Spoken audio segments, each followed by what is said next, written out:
This is Catherine Fitzpatrick from Complete PE, and today's PE activity is bowling.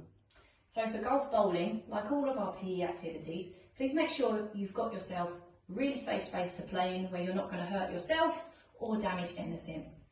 You then need to set up your starting marker where you're going to bowl from, and then at the opposite end of your space, 10 targets set up like they'd look if you were actually at a bowling alley.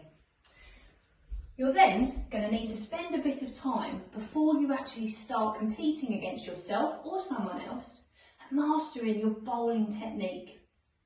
The bowling technique is very, very similar to an underarm throw, except this time we're going to release along the floor.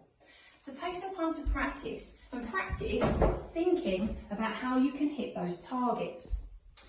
Once you've had a good practice using your bowling technique, you're then going to have 5 goes. Start by playing against yourself. Every time you have a turn, how many pins or targets did you knock over? Then have another 5 goes and see if you can beat your score. Then play against somebody else who can score the most points after having 5 turns each. And when you do that, play fairly, encourage each other, and make sure you play by the rules. This bowling game is going to test your accuracy and your tactical thinking of where to aim. Give it a go.